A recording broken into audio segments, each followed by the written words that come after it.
Hey there, everybody. Welcome back to the Guitar Hour podcast. This is episode number 143. My name is David Beebe, and I'm all alone right now. This is an upfront pre-show introduction that I'm doing because both Tom and I couldn't make the recording for this episode due to various different reasons of the second lockdown and clocks changing, and I had a matrimonial disagreement with Sarah about when some wardrobes were being delivered. So it's just the capable hands of Jake Willson and Dan Smith bringing you a fantastic interview with Plini. But before we do that, I've just got to blast through some quick housekeeping and say a big thanks to all our lovely patrons for helping us make the show and keeping the lights on. And we've got some new signups. So Martin Kimchi upgrading to the extra minutes, David Zahara and Mitchell Smith all signing up for the extra minutes levels of the Patreon.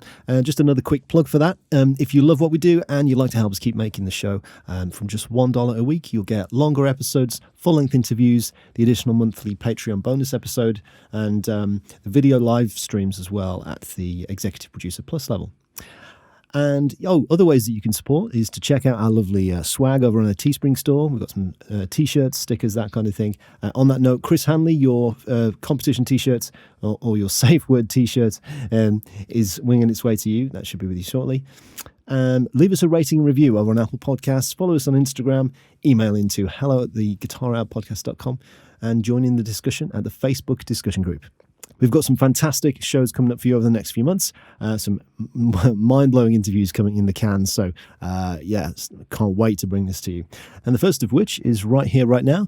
I will leave you in the capable hands of Dan Smith and Jake Willson for a cracking interview with the Australian compositional guitar wizard, Plini. Okay, so today we are joined by the wonderful Plini. How's it going, man? It's going well, especially since you called me wonderful.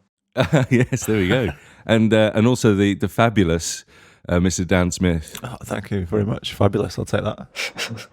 So thanks for coming on the podcast, dude. I'm obviously a big fan. I think a lot of our listeners will be big fans.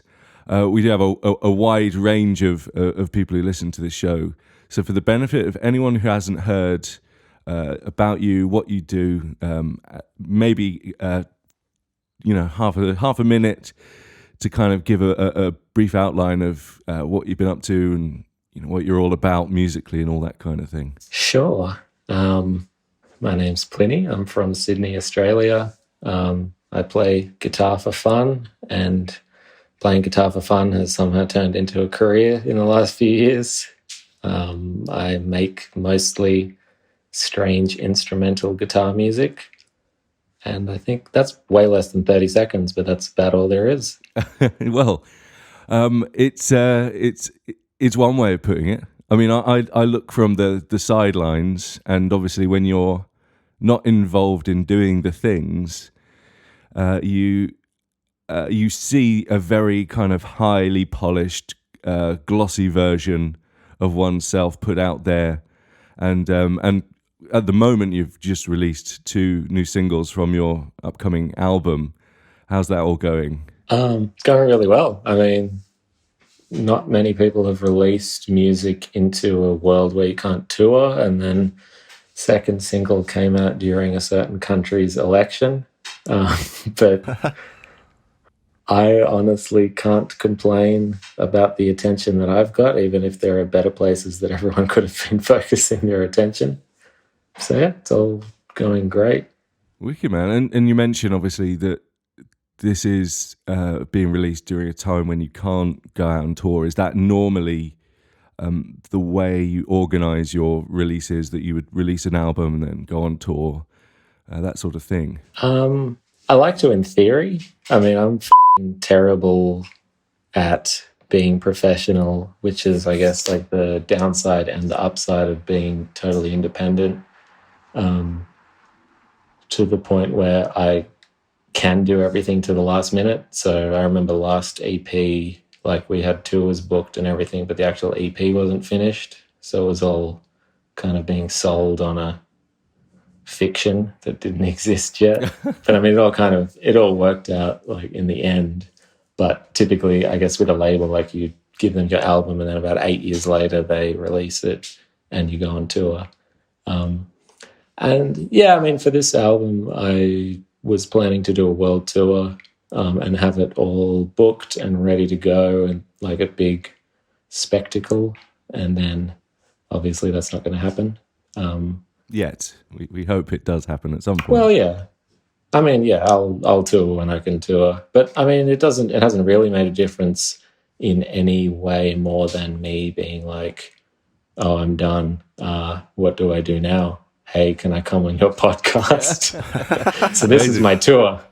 You're doing it's like the Ellen show, or things like that, where people have just released a new book and they go around the circuit. I suppose if we've got all the time in the world for that now, we get to all have sort of much more chats. I've been noticing just in general that people are having more open public conversations with all kinds of people online, and I think that's probably a direct result of the thing you're talking about, the need to sort of chat to people during the pandemic because there's not a lot else to do. So yeah, that's you're obviously, quite a way into this whole releasing music thing. You've been doing this for a few years. Do you think your process has evolved, or has it sort of stayed the same from the early stuff, and that you've just managed to deal with the project stuff differently? What do you think's going on there? I guess some things have evolved and some haven't. My approach each time I'm making something new is that it needs to be better than the last thing in some way.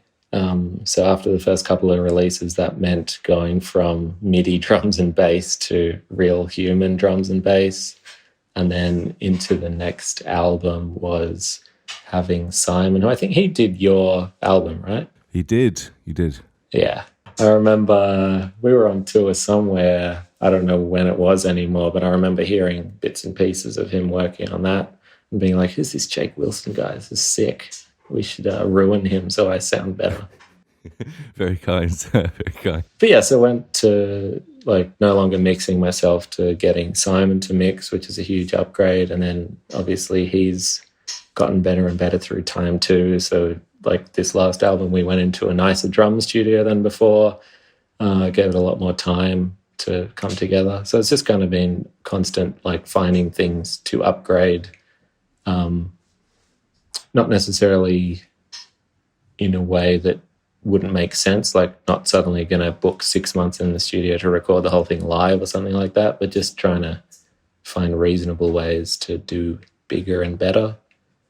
In terms of the actual composition, though, I've tried to keep it as close to how I did it in the beginning as possible, because that was when it was fun. And so I would hope that it can remain fun the whole time.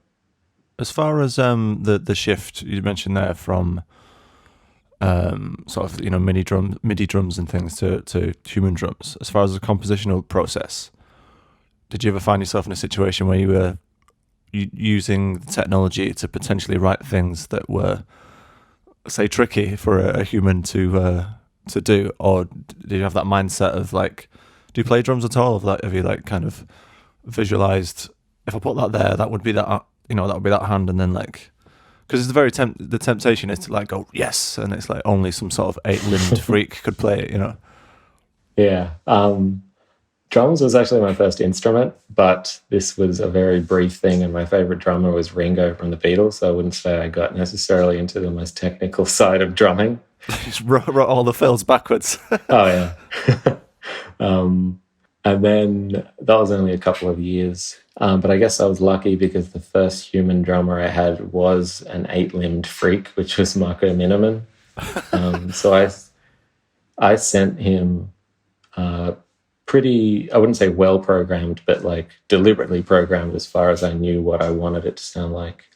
And he sent back 3 tracks in 24 hours, and it was all played even wilder than what I programmed. So I kind of, yeah. And then Troy Wright, who played on my first album, is insane as well. And then Chris, who's been playing with me for the last couple of years, is also totally insane. I guess the thing that's changed is with those older releases, I was programming it kind of close to what I wanted to hear, whereas since I've played with Chris, I've programmed it almost offensively bad in order to be you want the job? Well, you're going to work for it and impress me with how you save this song into being interesting. And he's totally done that. That's kind of interesting. I suppose it seems like now you've got more long-term collaborators on that front with Simon and Chris. Has that changed how you approach things? I mean, I suppose, like you say, to put it another way, you might give Chris more trust with his part because you know his inner workings. Oh yeah, totally. I mean, with Simon, it was kind of strange in a good way that even from the beginning, I don't think I've ever really specifically given him instructions for what to play on the bass, how to mix it, like what tones to reamp with or any of that. And he just kind of knows what I want. The thing that's unusual about the way people seem to work now, and when we were emailing back and forth, Plini, you mentioned DIing, and I thought I need to ask you about that. Is it the case that these albums, which absolutely sound amazing, especially the most recent one, the production on that's just ridiculous. It sounds amazing. Is it the case that you record all DIs and then hand over some creative control to Simon with reamping or what have you? Are you talking about the latest, like the last couple of songs? Yeah, the two we've heard so far. Yeah. So for them, I guess this will be a tacky advertisement for a second. My signature neural DSP plugin called Archetype Plini has been a huge help because I recorded everything basically with the sound that I would use if I was mixing it and then sent Simon the DI as well as the settings for that. Right, like a preset. Yeah, and I'm not sure how close he's kept them, but I think it must be pretty close because it sounded basically identical to me, but just fixed like with certain EQ things. So I think he's basically using them for all the leads and cleans, but he's reamped a lot of the rhythm stuff with his own amps because he's got, I think, a couple of 5150s and a Marshall. And so he's like done the fun studio thing with those sorts of parts, and then with the leads, which were more like, I want it to sound kind of exactly like this, he's been able to, I guess, just load it in. I suppose with rhythm parts, where they sit and the sonic experience of having like huge drums, huge bass sounds, you kind of want those to be interesting, but also, you know, fat and all that. But when you've got a lead part, I mean, personally, I feel as though it's so connected to the sound you're playing through that if it was too messed with and reamped, it might not convey what I was trying to convey dynamically. It'd be a bit weird. Yeah. So it's What kind did of you do? What did you do with him for your record? I ended up I ended up using the Kemper for a lot of things, but I did try reamping and I sent loads of DIs over. Being my first album, I made like tons of mistakes, obviously, and I think Simon was very patient, and he recommended that I redo some rhythm parts just DI, and then he reamped them, and they're like the best sounding rhythm parts on the whole thing. So I was like, okay, yeah, well, I'll do that again. That was good fun because I was quite skeptical about it for the reason I just mentioned, that I kind of felt as though there would be a tonal shift, but actually I think you've just got to hand off certain responsibilities to people who actually know what they're doing sonically. Yeah. But it's quite a hard thing is if you've never done it before, you haven't developed not just a trust with the individual who's mixing it, but like the trust of a process that you don't really know about. But like, I think if I was doing it again, I mean, I use the neural DSP stuff for like demos all the time. It's just so much easier, isn't it? You don't have to. Yeah. Like before, I would have to go. Oh, what? I forgot to put my notes in what Kemper patch I used for this sound. I have to record it all again to make it sound consistent. So there's like there's a real workflow, bonus to the whole. DI'd guitar thing, isn't it? Yeah. And I guess there is a downside as well, because depending if you're doing it yourself or if you're working with someone else, you can just go total option paralysis mode and never finish it. Totally. And you start listening to all kinds of tweaks, but I suppose if you know what you're doing, there's like a kind of an almost ideal digital domain opportunity, which I think you can hear in your music, because it's so big and clean at the same time, which is a real sort of digital thing, I suppose. But I wanted to ask you a little bit about, you said earlier on about composing being fun and all this. I wanted to ask you about how you come up with your forms in your tunes. I've always been interested in how you manage to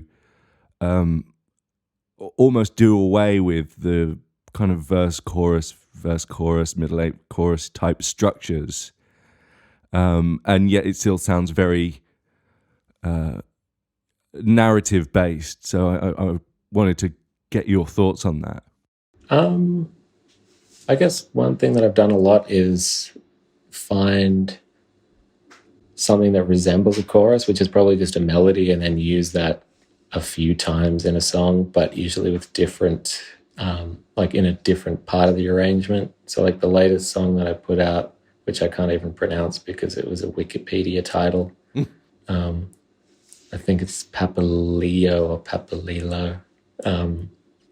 The kind of like main melody of that happens on a like chord part first, and then happens as like a low gain melody, and then happens later with a totally different rhythm section in a different feel as like a big lead part.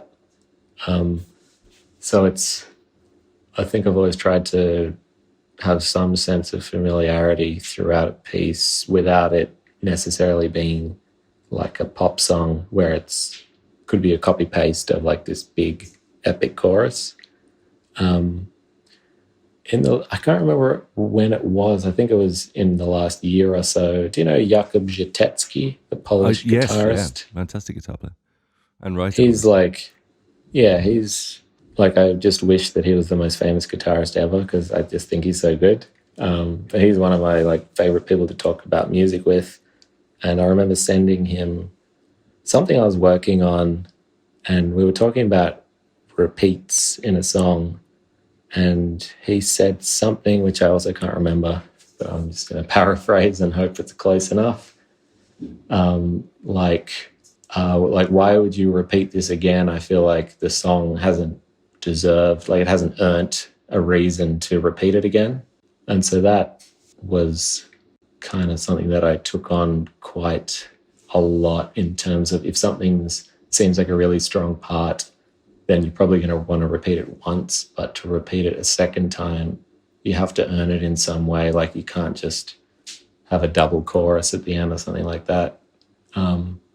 So with the stuff that I've been writing lately, it's kind of been like that, where I'll pick what seems like the main melody of the song and then definitely do it a second time, because that's what makes it a song. But then in order to do it a third time, kind of have to take the song in quite a lot of places to feel like it's worth, like you went out for long enough that it was worth coming home. Yeah, the payoff, the feeling of climax. But climaxes and endings of songs, they're quite, for me, they're like the hardest thing to manage, because you feel like you're always working towards it, and actually it's quite easy, not quite easy, but it's almost like the first thing I want to do is to think, how's this going to climax? So you write the climax and that's there, and then you might go, now I need to think of like slightly less interesting things to do until I get to the climax. Yeah.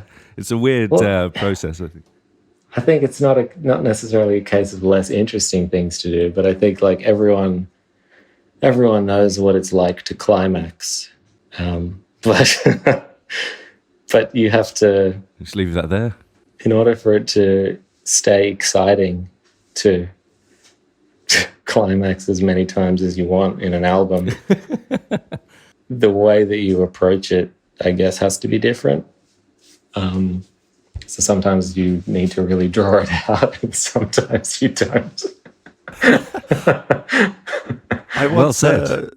You once sent like it was like a little sketch of something through, Jake, and the playing on it was ferocious at the time, and you said, yeah, this is great, but the song hasn't earned it yet. And I think that as a mindset is like a very wise compositional choice, because in your introduction, you said, I primarily make instrumental guitar music. Now, that as a phrase, or as a title, if you like, has with it maybe less today, but has a certain sort of connotation. Like if I met someone on the street and they said I make instrumental guitar music, you have a picture in your head or a sound, and do you know what I mean? You kind of know roughly what it might sound like. But listening to the single that you put out, I think came out on YouTube yesterday, if people want to watch the video. Is that right? Yeah. Yeah. There is something about it that is, it feels like this big sort of through composition thing. But I've heard people try and do that in the past, and it hasn't quite worked. It can sound quite sort of bitty, like there's no kind of glue holding things together. But there is a sort of kind of journey to it. Now, is there anything, like you mentioned, about having, a melody coming back in different parts, almost like a composer would use some sort of theme, I guess, and just have it, sort of turning up in different places. But do you have any sort of mindset or awareness of how to, like, is there anything they do to stick these things together so it doesn't sound like just idea and then another idea and another idea? Because it doesn't seem to feel like that when you listen to it. It just, you're quite happily, you're quite happy to go through onto the next bit, and it doesn't feel like, oh God, what's happening now? I mean, thank you, because I guess that's the goal, and I'm glad it feels like that instead of just a jumble. I think part of it would be that there is a consistent melody played across different parts. So even if you're not like, oh yeah, here's the lead guitar melody again, there is some sense of repetition. Also the rhythm, like the main rhythm of the riff is the same regardless of the pitch. So it like goes to a different chord in a couple of places, but it's still the exact same rhythm. And then it modulates halfway through to like a 6/8 feel. But it's still the same. I don't know what the word is, but I mean, I copy pasted the MIDI and then put the snare in a different place when I was writing it. So there's like those things stay the same, which, I mean, I can't really say because I'm in it making it, but I would hope to a listener would seem familiar even if they don't know particularly why it is. I think there's a lot to be said for that. The kind of various motivic things that keep things sounding controlled and familiar throughout without necessarily them being predictable. I think it's quite a powerful technique. You've been running a competition of sorts, haven't you? With I'm going to try to pronounce it, Papaleo. Yeah, where you've taken all the. it. You've been taking. Totally didn't.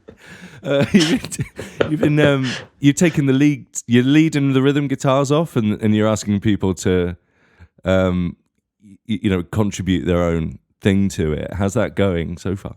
Yeah, it's cool. I've only listened to a couple of them, but it's kind of funny because that part has really nothing going on harmonically for most of it. It's just a constant root note on the bass, and the drums start with a rest. So I feel like some people are counting one where the first sound happens, and some are counting it from the silence. So it's interesting. I've heard a couple where what they did was kind of vaguely similar to what I did, which is interesting, and then some that have been wildly different, which is also interesting.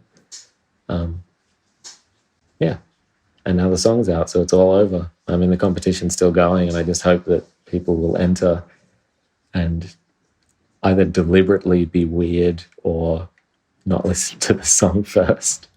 I think there's an interesting thing. I sent the the Instagram post that you advertised the competition with, and I was kind of struck by what it sounded like without much on it.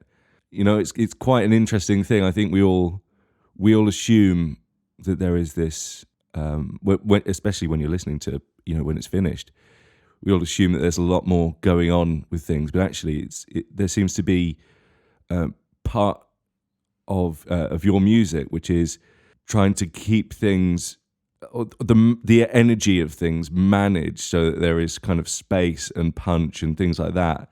And I think listening to the drums and the bass on their own there made that really, really clear. I wanted to ask as well about your intros. I think you're among the people who write the best intros, the best, like, kind of most exciting way to bring people into things musically. Do you have a kind of an ideal intro in mind that you kind of think, okay, well, this is going to be the journey we go through in the first minute of the tune? It's like the beginning of my fascination with intros was definitely Dream Theater. It wasn't the first time I saw them. The second time I saw them, I don't know if are you a Dream Theater fan? Huge Dream Theater. Okay. You remember A Nightmare to Remember, like Black Cloud's album? Oh, yeah. They did, I think it was that tour. They started with A Nightmare to Remember. It's got the like spooky piano part and then big chord. And when they did it live, they had a curtain over the whole band and that dropped on the big chord. And so that was kind of like, I was like, yeah, that's how you start a song. You have like something creepy and quiet, and then you just have a big punch in the face, and preferably with a curtain dropping or fireworks or something like that. So that was kind of the first device as a song intro that I kind of added to my list of devices that I will plagiarize till I die. And then there's like, I guess it doesn't really matter what song, but like a Pat Metheny sort of slow, intriguing build where you start off with something simple that might be ambiguous in time signature and then add like little magical layers to it, like little fairies are coming in and dancing around the melody or something. So that's, sorry, what were you going to say? Oh, no, I was going to say, that's kind of the approach, the kind of shared approach, I suppose, between I'll Tell You Someday and Electric Sunrise, for example, where there's this kind of really nice, like say, ambiguous thing, which floats around a beautifully managed sort of soundscape, and then it's like bang and it hits, and when it hits, it's very exciting. And again, like you say, live, it's especially exciting. Yeah, which is, I guess that's the Dream Theater curtain thing. I'm trying to think. I mean, the song that we can't pronounce starts with a crash with no kick, which I guess that's like the anti-intro, because nothing about it is good. Like, who in their right minds just, like a kickless crash is one of the least musical things. And if Chris, if you ever listen to this, I know you hate me for saying that. But I mean, I'm a big fan of it because it is like the alternative to the giant curtain moment. And then I guess somewhere in between that, there's like, you just kind of start the song. Like you just enter into a verse, and it's like you just walk into a room and start talking to people you know without being like, I'm here, or like being subtle about it. Just walk into a room and start yelling into people's faces. I always wonder though, I think sometimes a lot of less experienced writers, they might be tempted to have a huge curtain drop, and then it's like, where do we go from there? It's very difficult to like base a journey when you feel like you've arrived, and I think there's a real skill in doing that as well. Yeah, I guess like with Dream Theater, you pay $100 or like £10 is probably the current exchange rate. And you go, and within 1 minute they've dropped a curtain, but then they're going to impress you for 3 more hours. And I guess if you're new to writing music, you might have picked up the like, oh, I can drop the curtain, but then you're standing on stage kind of like, what do I do now? So I guess having a powerful intro is only really as powerful as also knowing like how to have a powerful climax. Damn climaxes again.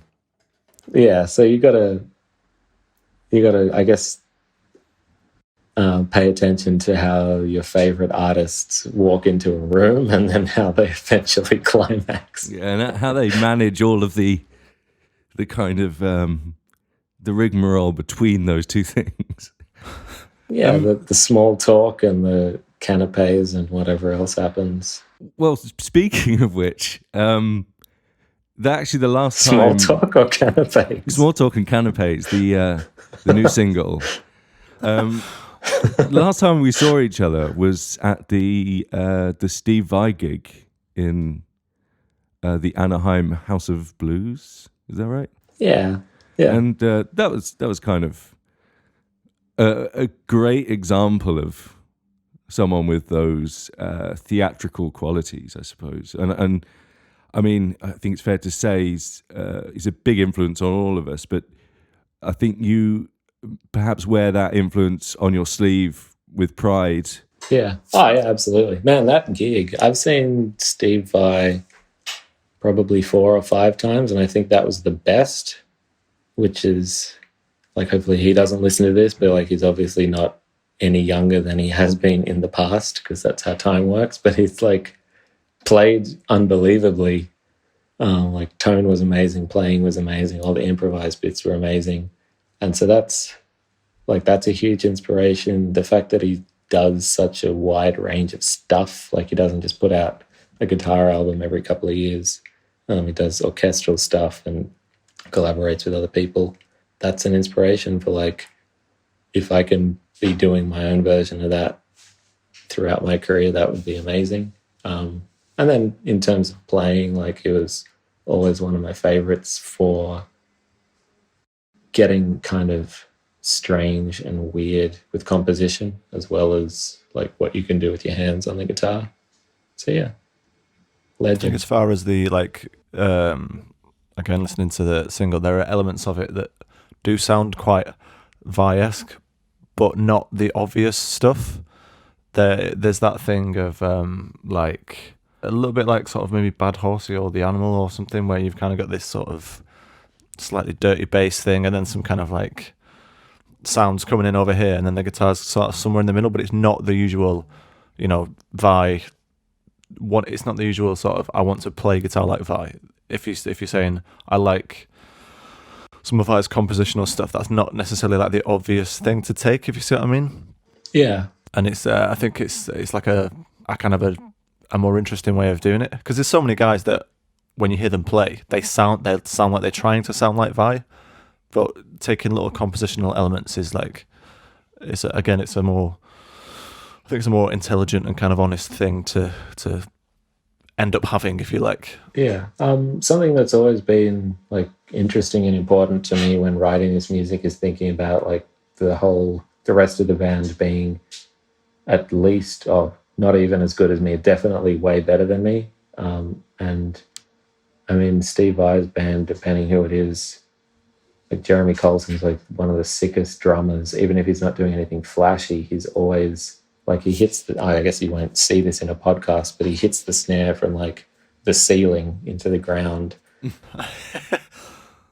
every time without fail. And whoever's playing bass is always a monster of a bass player. So I think about the parts that are happening, even if it's like, here's my little guitar solo where I'm going to do something flashy and have pinch harmonics and whammy bar shit, is I want the stuff that's going on behind it to be that like ceiling to floor snare playing and a groovy bass line that's maybe not obvious, but locked in with a kick or something like that. And I guess Steve Vai was probably the first guitar hero I had where I was also like, hang on, without the guitar, this song is amazing as well.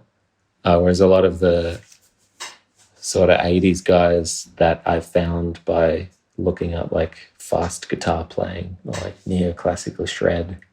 What didn't necessarily have the most interesting rhythm section playing just because of the nature of the composition.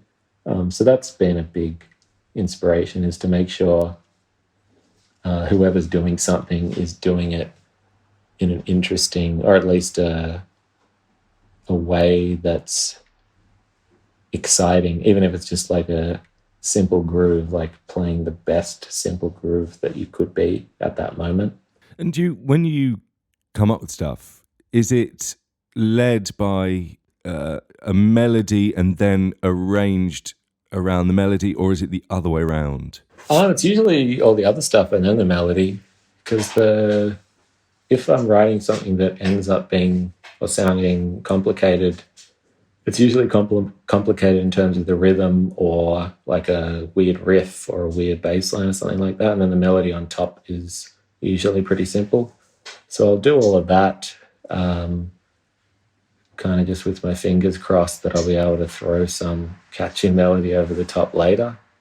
Yeah. Do you ever feel penned in, though? I mean, I've experienced that from, because I have the same process. I want to get like an interesting vibe together and then come up with a melody, but sometimes I feel as though perhaps the most important thing, the melody, gets a bit bullied by the very, very interesting accompaniment. Yeah. I wonder if that's something that changes over time. Like, I wonder if Simon was sitting there mixing it and muting certain layers and being like, well, it's a way better song with all this gone, but it's your record, bro. That's interesting. I think there is a tendency when, I suppose, the production side of things, because I think people confuse slightly the concept of production and mixing and engineering. And I think that when you're producing your own stuff, which I'm fairly sure you do, right? That's your... Yeah, but I also lean on Simon a bit as it's in the mixing stage where he's like, hey, this synth sounds like shit. And I guess that's the benefit of being like really good friends, that he can just message me and say, hey, this sounds shit, or can we try putting a little silence in here or something like that. And I'm not like, I emailed your contact form for a mixing job and why are you being rude to me? Well, that's a good thing. Yeah, so he's, I guess, co-producing in some sense, but there is definitely a lot to be, I guess, in any genre, but I feel it definitely more and more within whatever it is that you would say we do, where production can make or break a song, for me, a lot more than guitar playing or even the sort of composition on its own. Yeah, there's and it's usually on like one end. Like, I guess a really good guitar player, this is like a big stereotype, but will either have the sickest guitar playing with a pretty meaningless song behind it, or just all of the everything at the same time, so much that it is beyond like something that is interpretable is not a word. Is it a word? Yeah, I think so. Interpretable as a meaningful song. I think one of the things that occurs when people are producing their own music is that they lose sight of the kind of sonic strata and want to put a lot of things in it, which, mask a lot of things. And it sometimes takes like an engineer's ear to point out, actually, this is just robbing energy from the from the final mix. After all these years, are you now more aware of that going into the writing process? Is it something you have closer or more far forward in your mind when you're coming up with stuff, or is it still part of the process of seeing what's going to come out if I just chuck some more stuff on it? I am absolutely no better. I am worse in every way than when I started. Except my proudest moment with the last album is when I was bouncing out all the stems for the last song, and I got to this synth line, and I was like, this is doubling lead guitars in a lot of places and then doubling a bass line in certain places. And I liked it because it sounds kind of like a weird Michael Jackson bass synth. And I thought, but at the same time, this is meant to be like a thick, heavy guitar riff, and then that is a lead melody that also already has like 7,000 marimbas playing with it. And then I deleted it, and I felt like I had evolved as a composer for realizing that it was adding nothing. So maybe this is the beginning. It's the moment of, oh man, check out how restrained I am. You sort of walk around the house like a sort of Zen master. I managed to get rid of that synth part. It's fabulous. Yeah. I'm so restrained. I make such good decisions. I feel so light. There's only 40 layers left. I think Simon got annoyed at me for multiple reasons, but one of the things that I was guilty of is probably too much Celesta doubling. And I don't think there'll be too much of that going forward. There is just stuff like that where you go, I'll pick up the old trick that I did for the last thing that worked well. Reverse cymbal. That kind of, you know what I mean? Like you just called out my whole album. Shit. But that's the thing. You've got like tricks, or one has tricks that they lean on, and it just kind of happens automatically after a while. It's like, I'll just do the thing that worked last time. But I feel a bit guilty whenever I do it. And emotional. So much emotion.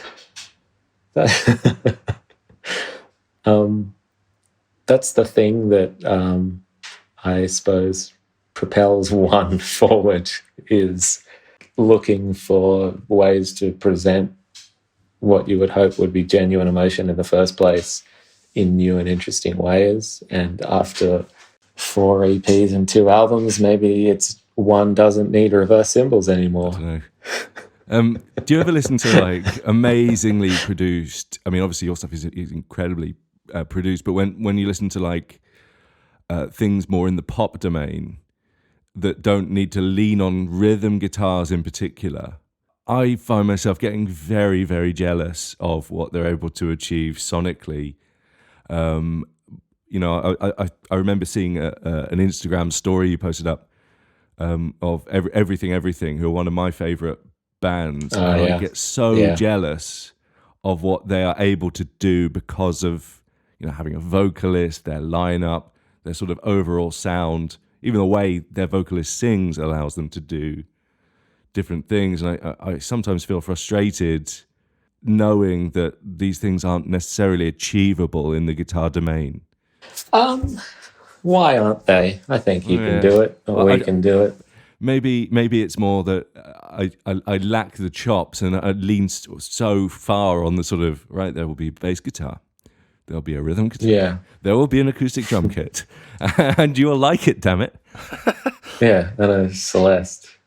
And loads of f***ing Celeste all over that shit. Yeah, I mean, there's... I can't remember. It's not their newest album, but the one before... I think it's got the Big Game or something. It's got the like most poorly played fuzz riff guitar that's just mostly noise and fret buzz. And I'm like, why can't I do that? And then I like see myself editing out the silence out of a guitar stem. And I think that's the stuff that will slowly take place of the reverse cymbal as a production idea. And I think if we're both listening to this music, I think eventually it will get absorbed to the point where to convey whatever emotion we're trying to convey, instead of being like, oh yeah, if I put a reverse cymbal here and then it leads into a doubled Celeste melody, maybe it's like, if I put a big ugly fuzz feedback noise of a single mono guitar into a single mono riff with a like kit that was mic'd with just overheads, like you might be able to say the same thing in a different way. Yeah, I suppose what we're touching on a bit here is the idea of kind of shedding the things we rely on artistically as a kind of development, I suppose. Yeah. The last couple of days I've been listening to a lot of Guns N' Roses and Led Zeppelin. Huge. And yeah, especially Led Zeppelin, like the guitar tone and the human aspects of it being played by a person in the studio, like probably once or twice, is so different to playing it through a plug-in 800 times and picking the note that was the most in tune. So yeah, I think there's a way to bring some of that back, because it's definitely a super attractive sound to not be perfect. Now that we know, like, everyone knows what it sounds like to be a perfect guitarist now. There tends to be that shift, doesn't there, I think, as a general with these things, where like things start up, people are trying to get better and better, or sort of cleaner or more beautiful or whatever. And then eventually we sort of hit peak sort of Sonic Kardashian, and then people want to start going the other way. You know what I mean? It's like just swings the opposite way and go, yeah, I just want something gnarly now. I don't want none of that, you know, that kind of I think that's totally stuff. it. Yeah, and I guess the divergence from Kardashian is either, like, in one way there's the Instagram filter where you have a floppy nose or like the bug eyes, or another way would be for it to just be shit, a bit like a shitness that you can own. And I guess in terms of the filter, I'm thinking of like a band like Car Bomb, where I don't know if you know that band, where they just are so wild with like ring mods and automated effects and pedal stuff that it's like that's totally pushing the digital like robo guitar thing in one direction. Whereas I guess it's all the things you can't achieve, I suppose. All of the one can't achieve with the just the guitar sort of into a computer. It's all of that signal chain that creates chaos, I suppose, that is what makes that kind of music so attractive. Yeah, and like that's a place that I would like to figure out how to get to and explore too. Or even just being angry. I'd love to be a little bit angrier. Well, that's it. I think sometimes I can create an interesting pastiche of something like that, but I don't know how to turn that sound into an actual like narrative song. I haven't worked that, like some of those things. You're like, yeah, I think I get what that is, and you put like an idea that's like it down, and then sometimes it just doesn't bloom into in inverted commas, massive inverted commas going on here, chaps. A Jake Willson song, right? It's kind of like something else. Yeah. And there is that like aesthetic we're kind of tied to in a way. I don't know how much it's like anchoring things down, but there is that to think about, I suppose. Yeah, I would say that surely the stuff that we listened to in our formative years, whatever they were,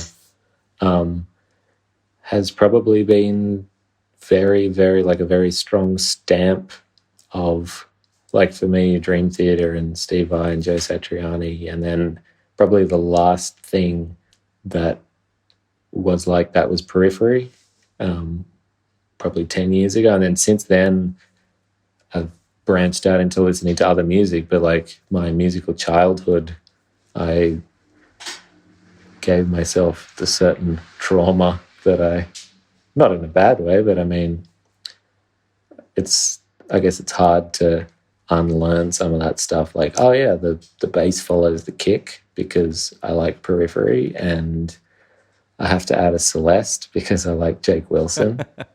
Like breaking those habits, I think is a pretty big challenge. And I guess that's something you've noticed listening to a lot of bands who don't evolve through their career, is they find their sound in one or two albums and then kind of stick with it.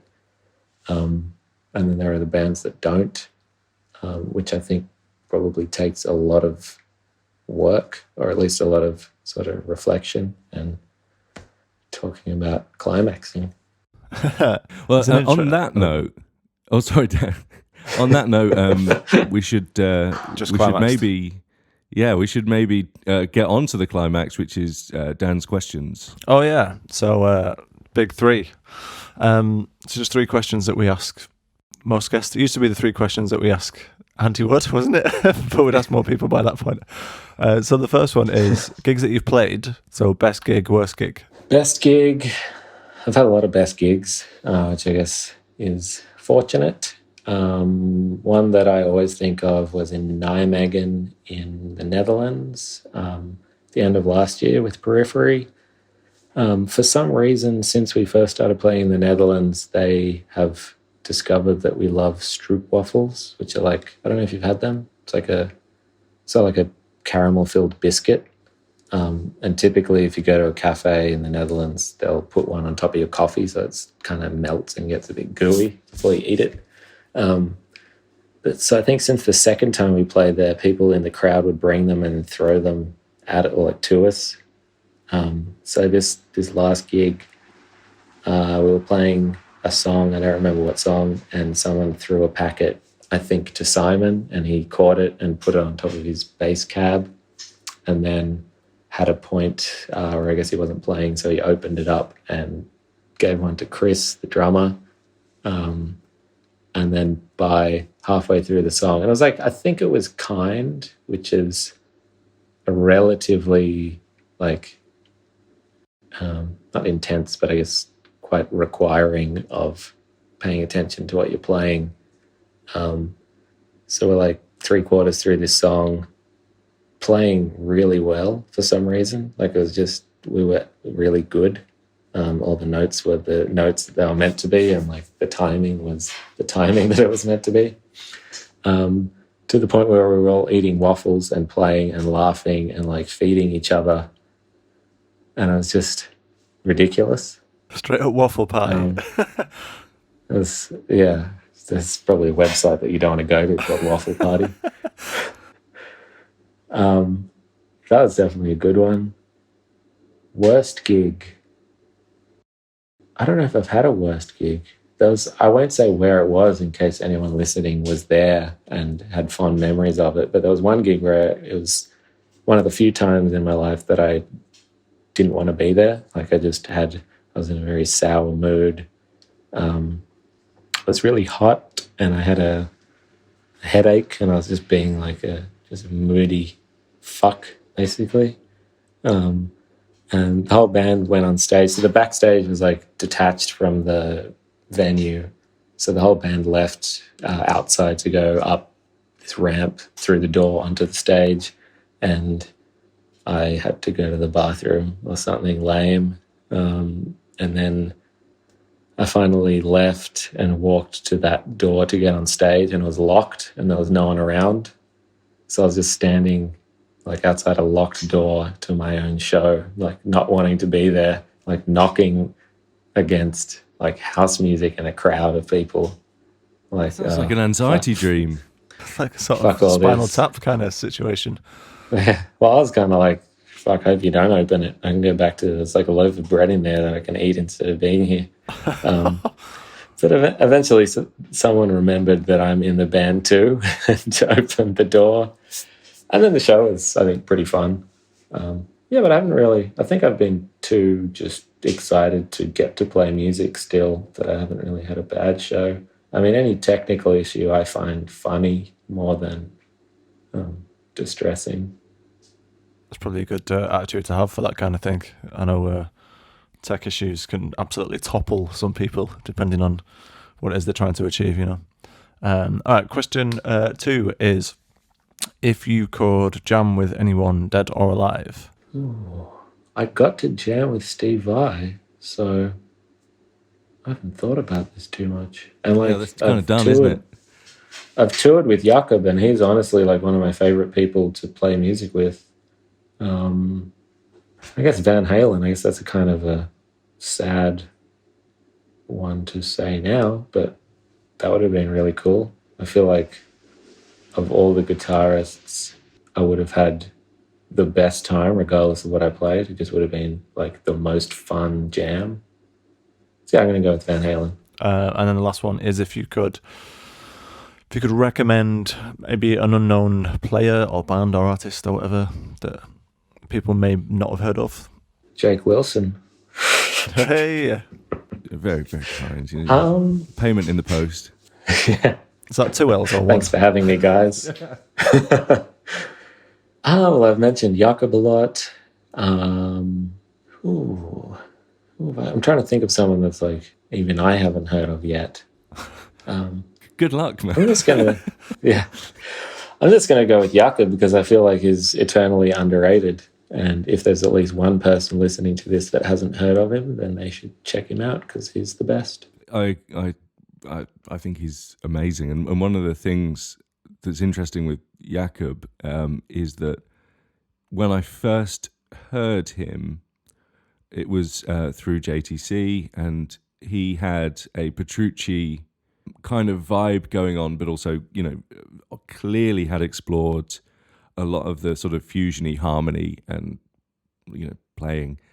But his evolution since then has been very much in the sort of artist realm, and has definitely taken that into a unique place. Like the things I hear him do lately is not like other things, and I think that's quite hard to achieve.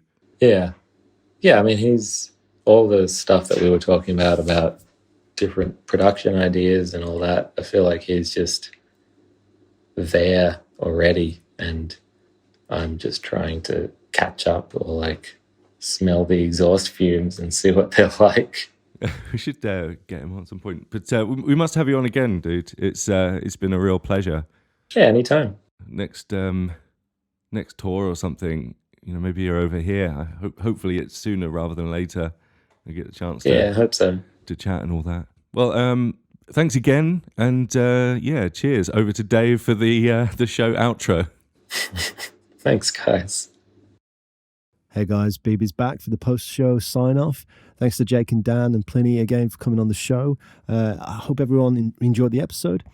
Do go check out Plini's new music and all of his past wares. The links are in the show notes for this episode.